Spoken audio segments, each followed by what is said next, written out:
So introduce yourself and tell us a bit about your background. My name is Anthony and I'm from Nigeria. I've been a banker in Nigeria for over 9 years. I came to Canada last year, June. I was fortunate to get a job with HGS Canada when I came in June, and I started July, but I wasn't finding fulfillment. It's not the job I want. I could not network with people because it was a work-at-home job, and so I was quite frustrated all the time. So I spoke with a friend, and she used to be a client with Lethbridge Family Services, and she was the one that referred me to Erica. So far so good. I think the story has been quite fun, interesting. I can say I've had a bit of everything. Yes. I've had a bit of everything. I've gotten the success story. I've lost my job here in Canada, and I've gotten another job, and I've declined job as well. So it's like I just have a bit of everything working around for me. So you said Toby introduced you. Did Toby tell you good things about LFS Immigrant Services, or what motivated you to come forward and be like, I want to join this program? But she just told Erica about me, and Erica said we should probably set up an appointment. I remember I sent a mail to Erica, she responded, and the story has been awesome. So when I met Erica, she got to know a bit about me. Okay. She studied my resume, and she wanted to know where the issue was. Why am I not getting what I want? As easy as it sounds, she noted that my issue is not really about getting a job, it's about getting interviews. Like I wasn't getting interviews. Yes. So she worked on my resume and my cover letter. And after then, I started getting these improvements in invites for interview. But what actually motivated me to continue the program was Erica herself. There was a way she went about her thing that gives you a lot of confidence that you're gonna get something. Yes. So she also made me accountable. She sent me an Excel sheet and told me whenever I apply, I should populate the details on that Excel sheet, and I send it to her weekly so that I can keep track of the thing that I was doing. Then one other thing that was a game changer for me was the mentorship program. So you've been in a mentorship program? Yeah, I've been in the mentorship program. With someone in your field, or? Yeah, someone in my field. Is into banking. Perfect. And he works with RBC. So when that started, I actually got admission for MBA. But then I met my mentor because the mentality I got when I arrived in Canada is that you need to get education in Canada for you to be able to get a good job. I had 2 masters already coming to Canada. So because of that mentality, I went to apply for MBA again.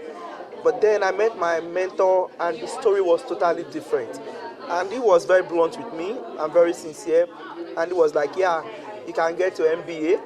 It adds to your qualification. Right. But you don't really need that to get a job. Yeah, there are other things. Just the academics. Not just the academics. Like, you have the experience. He was the one that told me that instead of going for MBA, have I considered getting a certification in banking? Like there are some rules in banking that require certification. Why not start from there? And he also told me it's the small things that makes a difference. Now, right? It's not even the certification. Then he told me that when you apply, do you follow up with your application?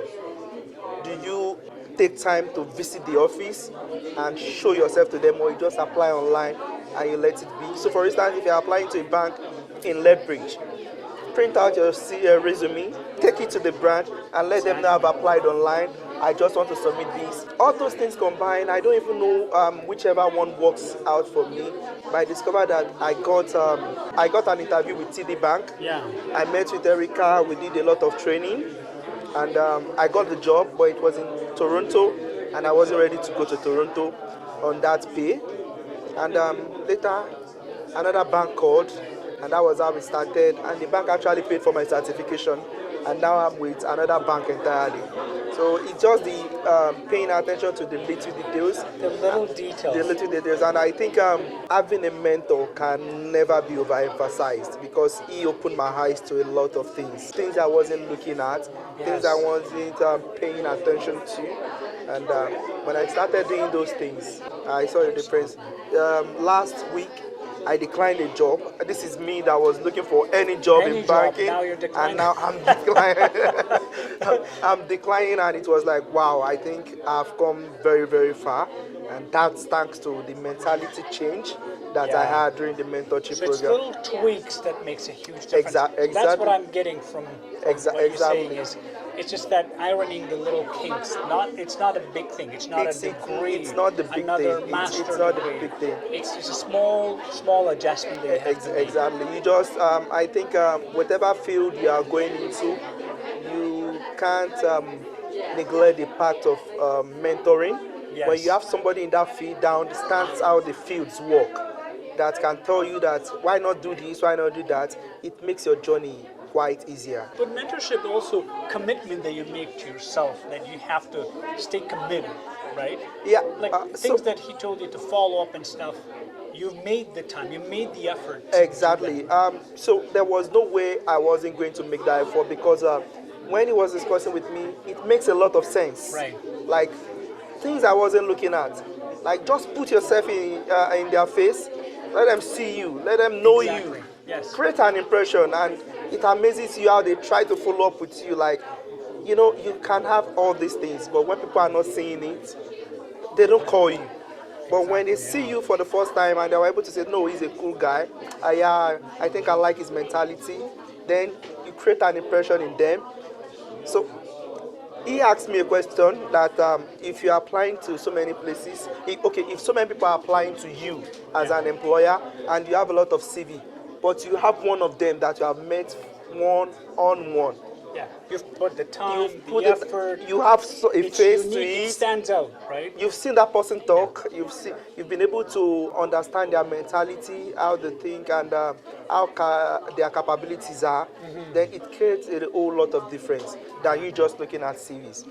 And when he told me that, it makes a lot of sense.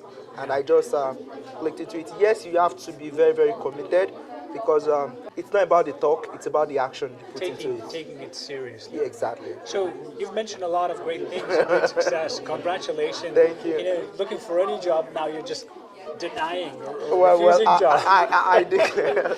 So it's quite funny. Yeah. Because the job I actually declined pays more than the one I have now. But then there was just something, it's not just about getting a job anymore. Yeah. I want satisfaction. Yeah, I want satisfaction in anywhere I'm going to work. And I feel like the tone of the meals were not giving me that satisfaction.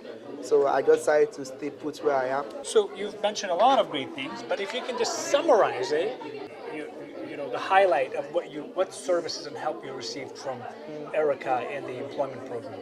One good thing I learned from it is it gave me confidence.